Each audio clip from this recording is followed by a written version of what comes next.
Is called to order. Madam Secretary, please call the roll.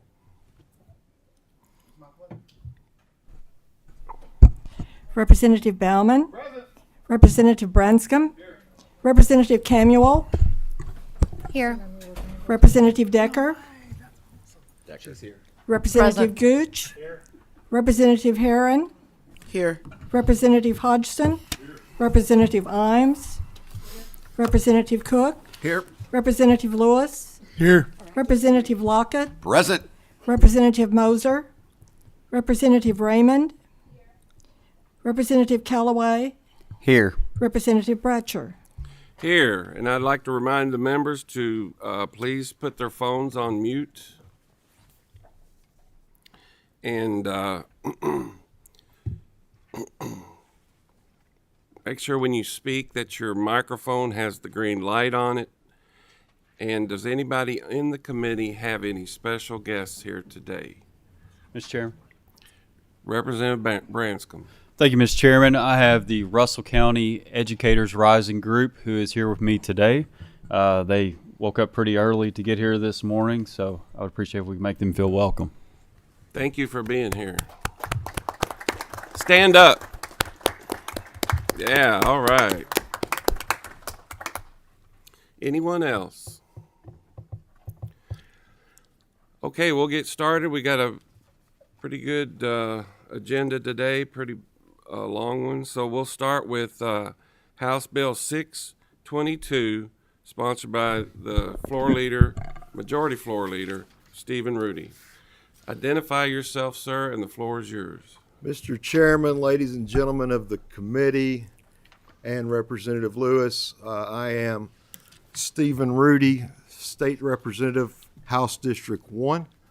I bring before you today for consideration House Bill 622 that deals with legislative vacancies. It would change the current law that we have right now should we have a vacancy for the United States Senator and make it like all other legislative vacancies require a special election. Motion on the bill. Second. Okay, we have a motion on the bill. Any questions? Representative Herron.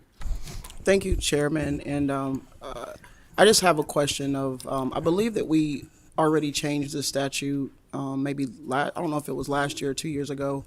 And so I'm just curious, we haven't had an election since that this was previously changed. So can you just explain why we are coming back and changing this and let people understand this? In 2021, we changed the statute to deal with vacancies.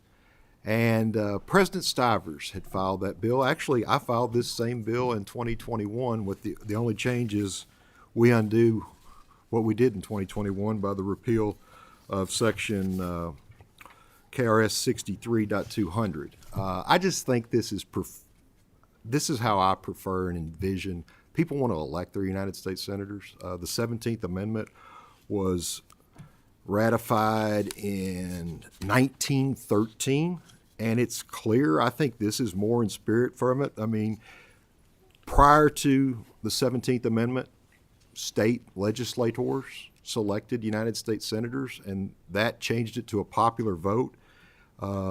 And literally these words are in the 17th Amendment. When vacancies happen in the representation of any state in the Senate, the executive authority of such state shall issue writs of elections to fill such vacancies. Now, it has some ability for legislators to provide for appointments, to allow the executive to provide for appointments, but that's under the may section. This is the shall. We should, this is within the spirit of the 17th Amendment. I think it's preferred. I think, God forbid we have any vacancy in a U.S. senator, I think that the people would want to decide who their senator was and not want an appointment. Chairman, may I ask another question? Yes.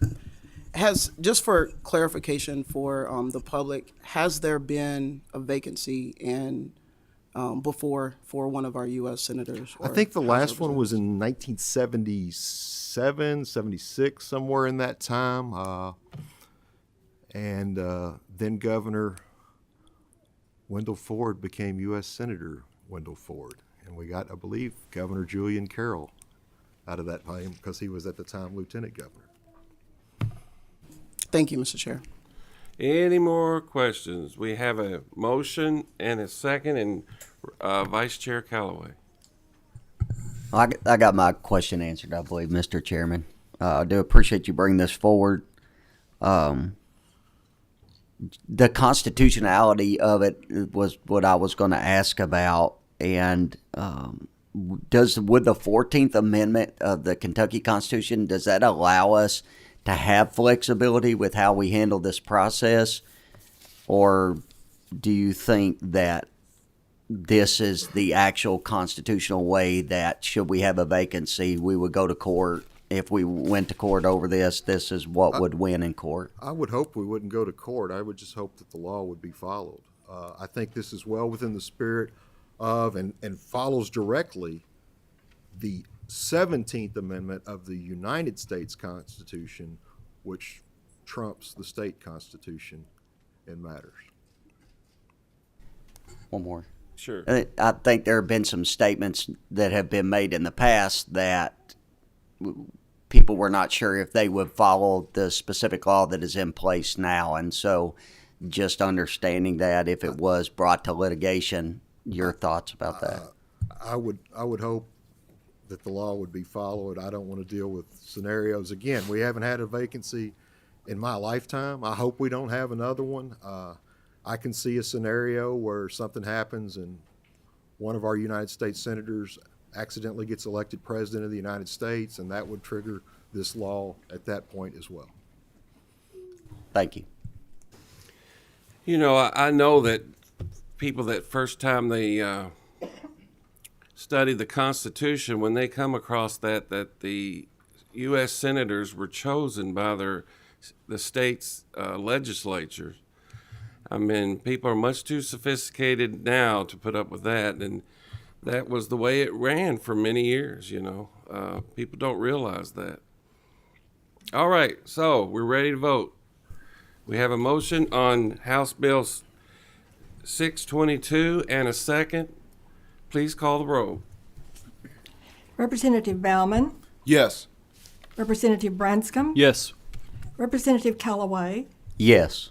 Representative Camuel, No. Representative Decker, Yes. Representative Gooch, Yes. Representative Herron, May I explain my vote, Chairman? Yes. I'm going to be a pass for today. I think that there's a little bit more clarity that I want. I do appreciate you bringing this bill, and I do know that we need to have some type of solution. I think that most Kentuckians know that we do have a senator who could potentially be stepping down soon. Senator Leader McConnell did say that he would not continue leadership, and so people are curious about if that seat will become open. However, I just want to spend a little bit more time before I make a decision. Thank you.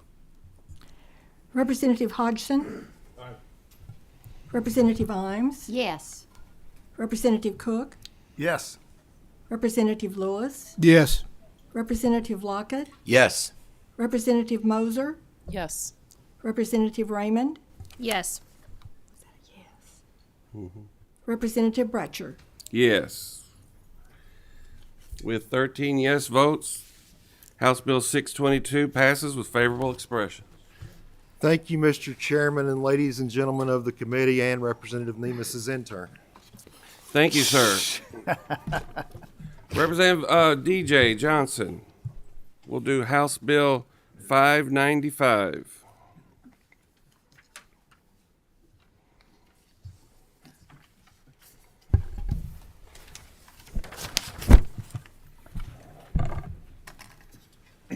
You have some guests, so just everybody identify themselves, and then Representative Johnson, the floor is yours. Thank you, Mr. Chairman. DJ Johnson, State Representative, 13th District, Davis County. John Steffen, Executive Director, Kentucky Registry of Election Finance. Eric Lykin, General Counsel to the House Majority. And again, thank you, Mr. Chairman, members of the committee. Before I begin, there is a committee substitute if we'd like to deal with it. We have a motion on the sub and a second. I think Moser was the, and then and Branscombe was the second. All in favor, say aye. Aye. Opposed? All right, so House Committee substitute for 595 is before us. Thank you, Mr. Chairman. House Bill 595 with the committee sub is an update of current campaign finance regulations and procedures. It's the result of consultations with House members, Senate members, House leadership, Senate leadership, outside interested parties, and the Kentucky Registry of Election Finance. Let me start by saying that even though I've worked with each group I mentioned, it's safe to say that no one got everything they wanted. It's also safe to say that probably each group doesn't like something that's in the bill. At this point, I can only hope that I've blended enough updates from every perspective that there will be support for 595. Having said that, here's a summary of changes included in the bill. The bill actually includes technical changes, changes in compliance, and procedural changes. And before I go any further, I will mention my two guests are here to answer any of the technical questions we may have, so ask whatever you'd like. So under the heading of procedural changes, the amendments that are include changing the applicable KRS for administrative hearings and procedures by CREF to KRS 13B, adding the term reasonable cause to the definition section of the statute, which is added to protect us as candidates, making it legal to use funds from a succeeding campaign to pay for expenses incurred in a previous campaign if the campaigns are for the same office, allowing candidates to use campaign funds to pay legal fees incurred in the performance of our official duties as legislators. And we put this in because, as we're all probably aware, there's a increase in litigation, increase of what I would call frivolous lawsuits, and this just provides another option to deal with the cost of defending ourselves. We also have, we've included eliminating the need to write 10 separate checks for a maximum of $200 each, or the current maximum allowable, and make that so that instead of 10 checks, you can write one check to a campaign out of your campaign account for the maximum allowable amount per year, and currently that's $2,100. It specifies exactly how state political parties can use campaign funds to pay for maintaining their campaign headquarters. And with respect to compliance changes, there have been some issues with the need to file a letter of intent to raise or spend campaign funds. 595 addresses those concerns by clarifying filing requirements and also deadlines. Some of the penalties for failure to comply with the filing requirements have also been strengthened. Mostly this has actually been a problem mostly at the local level. Something to note also in the bill is that the threshold for filing requirements, where you have that threshold whether you're below or above a certain amount in the filing requirements you have, we're going to raise that from $3,000 to $5,000. Basically accounts for the same increases in costs that we've seen throughout our own campaigns. There's some clarifications about the disclaimers on signs and other campaign materials to clarify, basically to make sure that the disclaimers are clear when you have some campaign material. There's a change concerning residency requirements for campaign chairmen and treasurers for national political committees. And while the total maximum fine for failure to file a required report, we're going to keep that at $5,000, but instead of $100 a day, we made it $200 a day simply to try to put a little emphasis on compliance. And I will point out there's a change on page 69 that I think is important to us as candidates. And frankly, this may not be liked by some of us because it defines the audit powers of CREF and the penalties for not cooperating with CREF if there is an audit. Currently, and Mr. Steffen might need to talk to this in a little more detail, but currently there's really no teeth if they need to do an audit. If there's been a complaint, there's really no way to actually enforce audit procedures. So we've added some language in there to do that. And there are some technical changes. I won't go through all the technical changes, but for example, we use a new term called independent expenditure only committees instead of unauthorized committees. Because frankly, I just didn't like the term unauthorized committee, and I don't think anybody else did, so we did a little bit of our job of defining that. And finally, there's an emergency clause on the section concerning the multiple checks versus one check. I would have frankly liked to have done an emergency clause for the entire bill, but that would have not been fair either to CREF and trying to enforce or the candidates trying to understand what they're doing. But I did think, if nothing else, we should at least be able to simplify things and write that one check instead of 10 separate checks. Mr. Chairman, subject to questions, that is the bill. Thank you. Representative Lockett. Thank you, Mr. Chairman. I just have a couple questions for you. Can you briefly go over, in terms of if someone misses a filing deadline, if an opponent misses a filing deadline, can you describe in current statute versus what this is proposing, how long would they have after that filing deadline to file without incurring a fine at all? I will turn that over to Mr. Stefan. Sorry. Yeah, I can take that. Really, once a candidate misses a filing deadline, they've missed the filing deadline.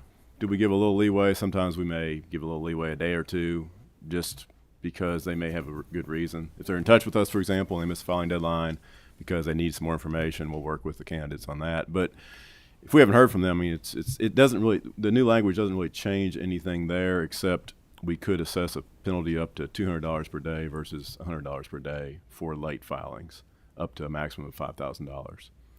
Is that fairly normal in terms of the per day fine?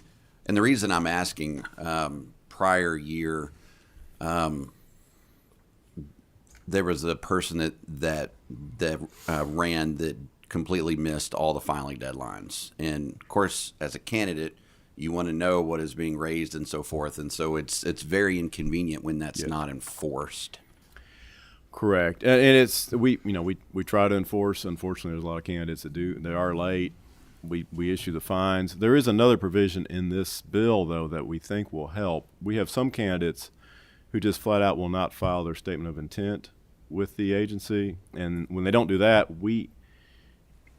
it doesn't trigger any of the other filing notifications or flags on our end that this candidate isn't filing because they're not in the system to start with. So this provision does say, yes, you have to file that intent with KREF, and if you don't, there's going to be penalties assigned to that as well. So I think we recognize the problem, and Representative Johnston did too. That's one of the first things we talked about, I think, when we met, was these candidates don't file at all. So between increasing penalties and that additional potential penalties for not even filing that first piece of paper with us, or first electronic paper with us, we're hoping there's kind of a double-edged sword there maybe we can use to motivate people to do the right thing. Sounds good. Thank you, Mr. Chairman. Anyone else? Okay, so we have a motion on House Bill. Okay,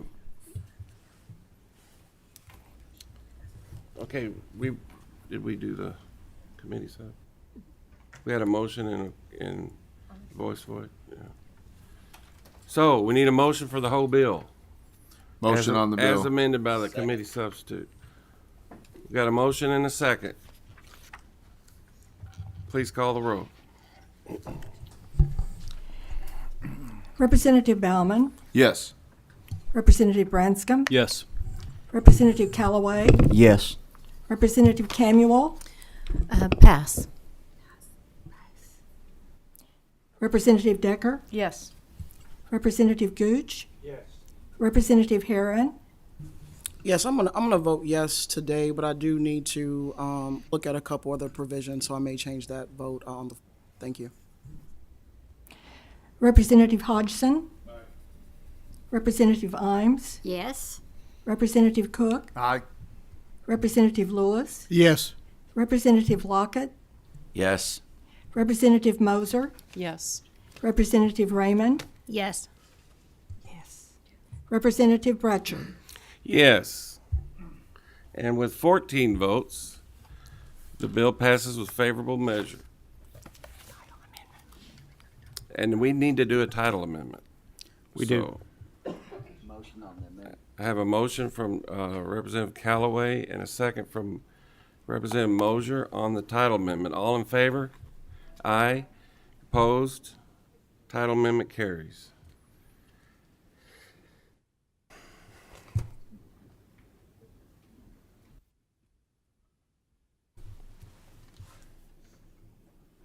So House Bill 595, as amended with the title amendment, has passed with favorable expression. Thank you. Thank you, Mr. Chairman. Thank you, members of the committee. Thank you. Thank you. All right, so Representative Herron, and she has guests. We're going to discuss an issue that's been down here for a long time. I remember voting on this and back 100 years ago when I was down here for the first or second session, and it's never got on the ballot. We're going to have a discussion on this, House Bill 566. So we do have some speakers we'll call later after Representative Herron's presentation, and the floor is yours, Representative Herron. Just identify yourself and the guest. Thank you, Mr. Chair. I am State Representative Katura Heron, and I represent the 42nd District. So, I am Marcus Jackson, a resident of Frankfort, Kentucky, and someone that does not have the right to vote. Thank you. I do want to be brief because I want the individuals who are here to speak on this measure be able to speak and us have a discussion. But what you have before you in House Bill 566 is basically an amendment to change our current Constitution to allow folks with past felony convictions to be able to have the right to vote after they have completed their sentence of probation, parole, and imprisonment.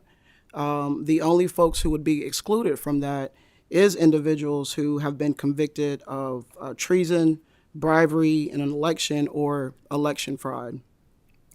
Also, what this measure would do, it would also allow that individual to have civil rights, which includes the ability to run for office, and then also the ability to serve on a jury. And those rights would be restored 5 years upon completion of probation and parole. And I do want to spend just a little brief moment to allow our members to know how I got to this version of the bill. In 2020, when I worked at ACLU as an advocate, this is a measure and a bill that we worked on.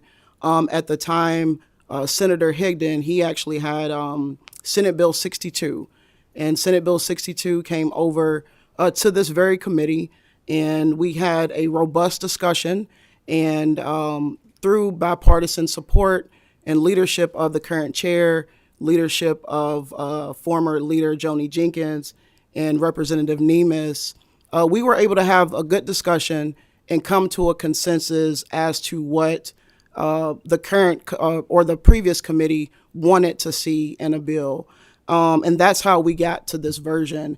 And what happened is after that committee, those individuals worked overnight and came up with a committee sub, and we came back the next day on March 12th and voted that bill out of committee. Unfortunately, in 2020, COVID happened, and this measure, amongst other measures, was not able to get to the floor. And also in your packet, I just want you all to look at, there is a count of the vote. And so currently, that committee from 2020, there are 3 current members who serve on this committee, and that is Chairman Bratcher, Representative Scott Lewis, and Representative Matthew Cook, who is on this committee. And currently, we do have 9 current House members who are still serving who voted yes.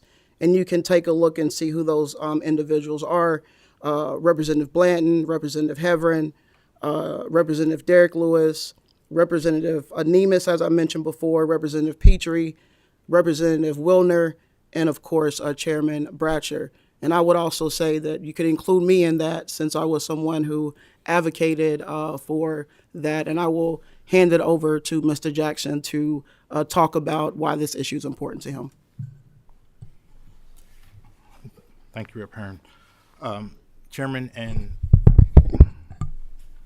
Minister of the Committee, I am here today to speak about the need for change and restoration of voting rights for formerly incarcerated Kentuckians, because people who have made mistakes but have served their time and are working hard to do the right things in our community deserve their civil rights to be restored.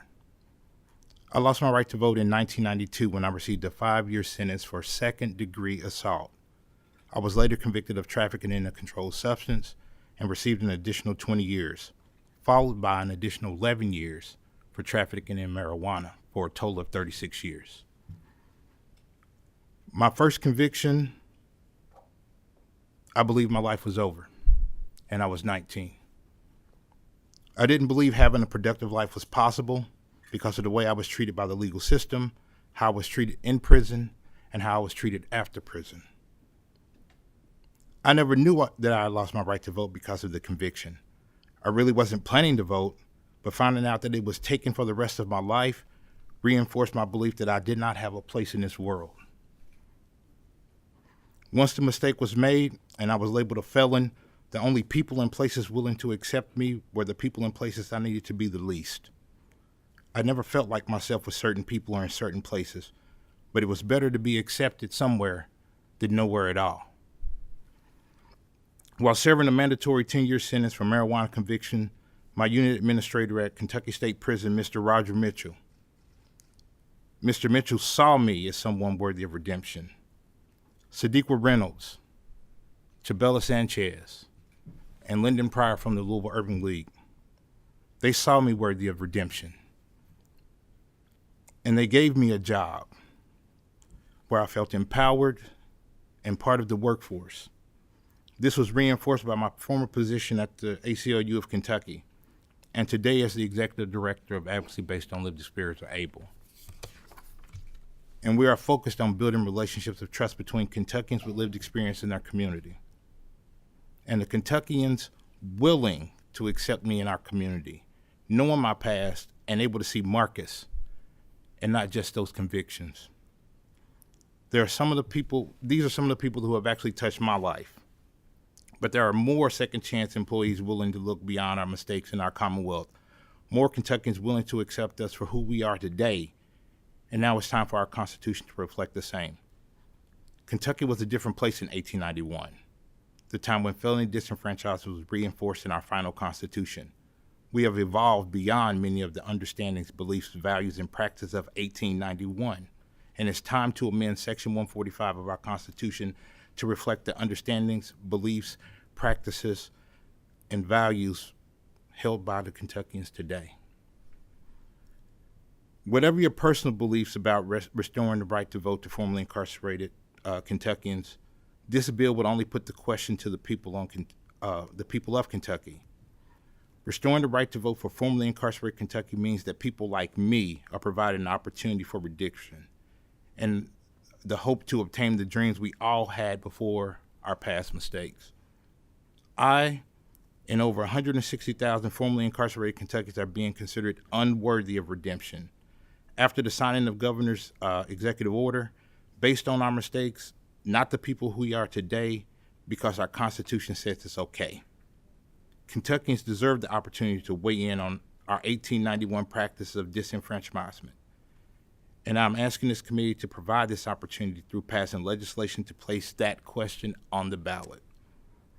Thank you for your time, and I pray you are willing to listen to Kentuckians. Thank you. And thank you, Mr. Chair. And I'm willing to allow other folks to come up or take questions now, however you prefer that we do that.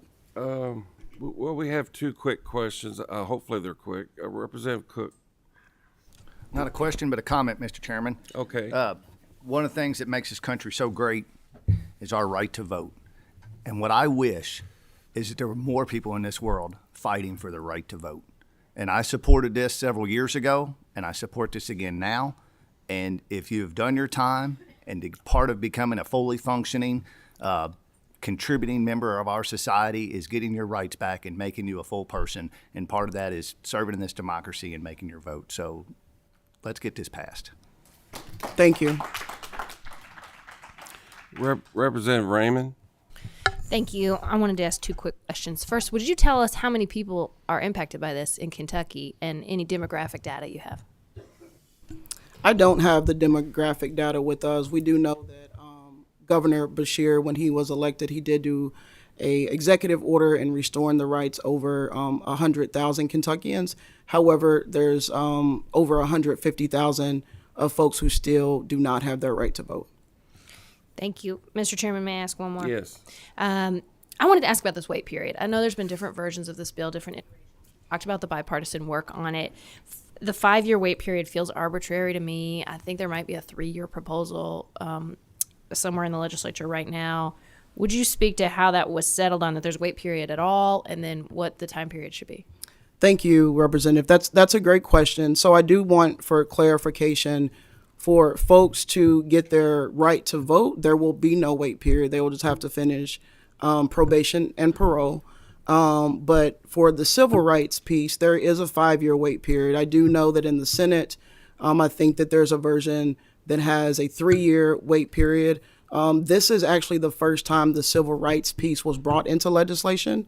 Other versions of restoration of voting rights had exclusions, but never had the civil rights portion. I will say that I am open to having no wait for the civil rights portion or putting a wait onto it. However, I am not willing to waver on the automatic restoration for the vote. Representative Callaway.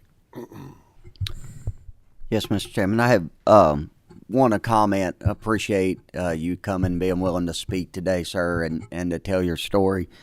One of the privileges that I have is to run a transitional living home for men. We focus on 18 to 25-year-old men and consistently see these young men come through that have had issues in their life and need guidance, need stability, and that's part of what we do is we want them to have a stable life to move on past whatever it is, the baggage that they bring, and redemption, is the word that you used. And so that is something that is important. I'm interested, Rep. Herron, in there are also other rights that when someone becomes a convicted felon, and just your thoughts on that, such as jury duty, the right to bear arms. These are some things that I have people that reach out to me on, and just want to know what your thoughts are on those as well. Thank you for that question, and that is a question that people ask me as well. And I think definitely for individuals to serve on a jury and then also to be able to run for election, I think that needs to be something. As far as the right to bear arms, I think that is a completely different conversation than what I would like to have today. I think that anytime we start talking about the Second Amendment, it gets very contentious. And so I would like and ask that we keep that conversation separate than what we're having. I'm open to have a conversation with you offline about that. But at this point, I'm not sure where people are, where my constituency is on that. And so I would just need more time to think that through. Okay, we have Mandy Clark? Mandel, I'm sorry. And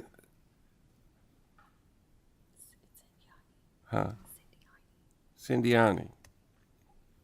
I don't know. What is it? Cindy Heine. Okay, yeah. Please come forward, and you guys wish to speak on this. Identify yourself, and the floor is yours.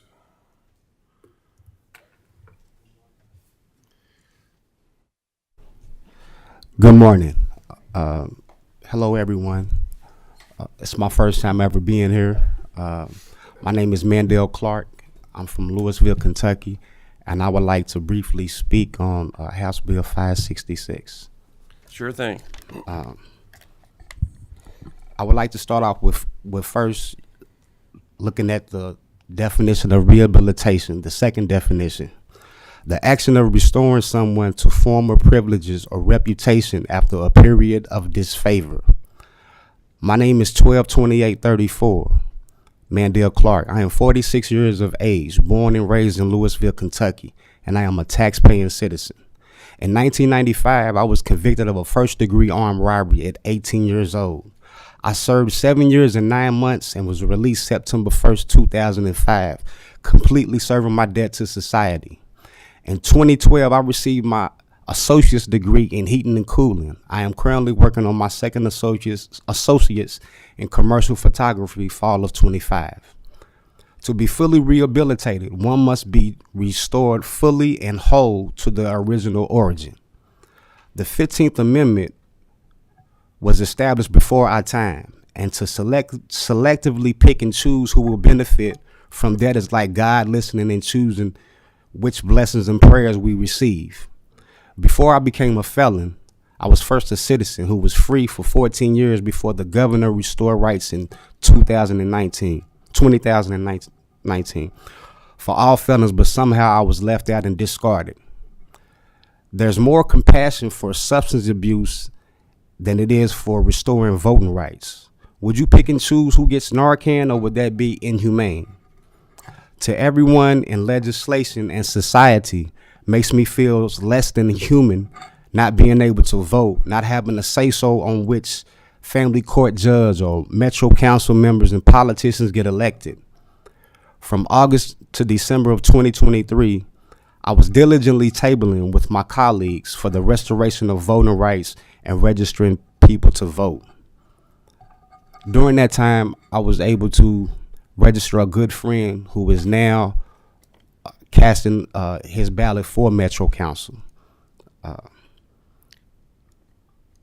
I'm in the phantom zone, the page that doesn't turn, at the mercy of people who don't know me.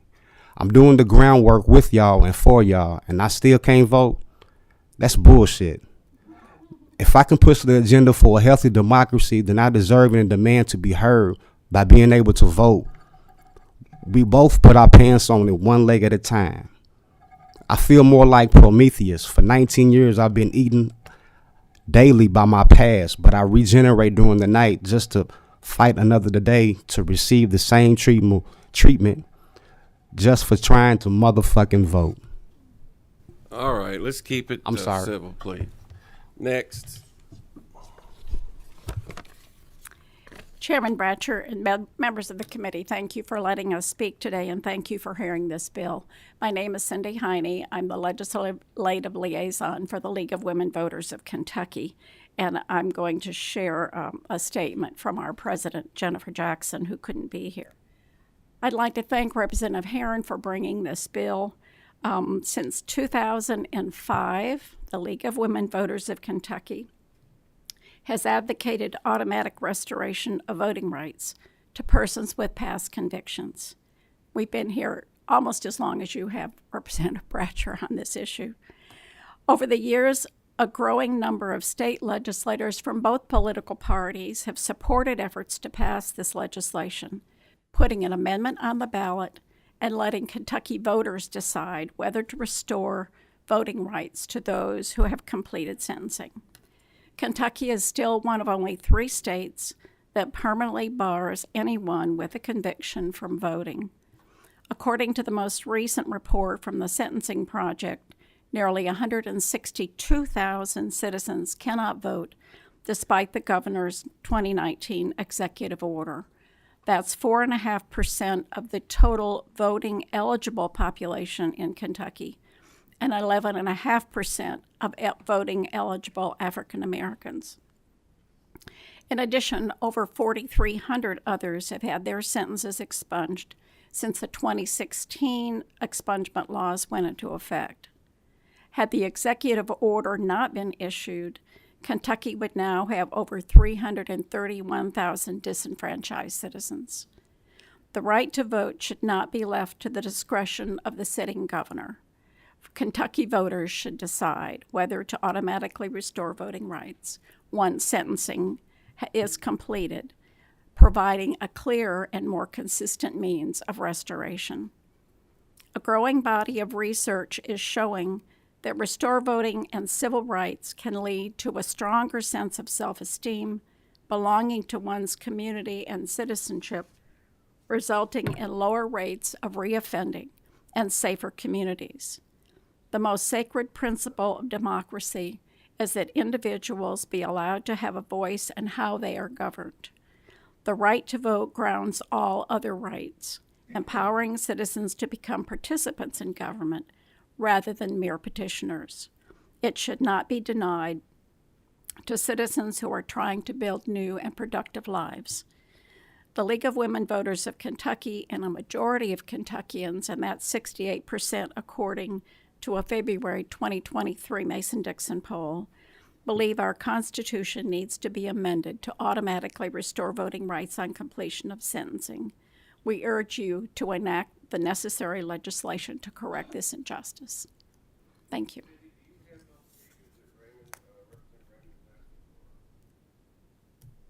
I mean, what I just shared is the latest that we have, but there's other data. I'll give you a copy of our report if you like. I ought to Yes. turn my microphone on. It's about 162,000 who cannot currently vote because of a conviction, 4.5% of the total voting eligible Kentuckians, and 11.5% of voting eligible African Americans. All right. Well, thank you guys. Representative Herron, do you have any closing comments?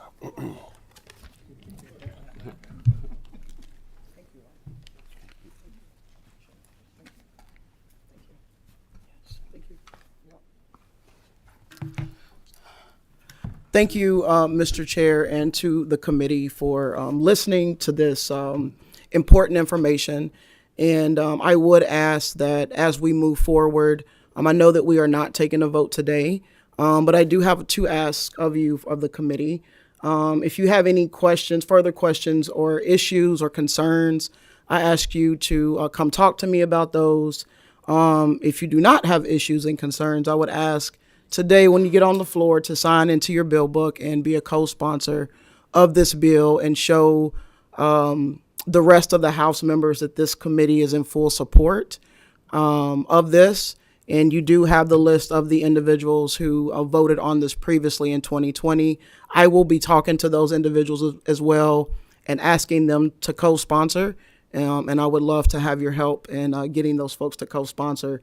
And hopefully we can bring this back to this committee and take a vote on it. I do want to thank the advocates that showed up today and thank our previous representatives, Representative Darrell Owen, and then also Jesse Crenshaw and former Representative Charles Booker. Those are folks who have carried the torch in the House, and so I want to thank them for their work as well. All right. Thank you. We are adjourned.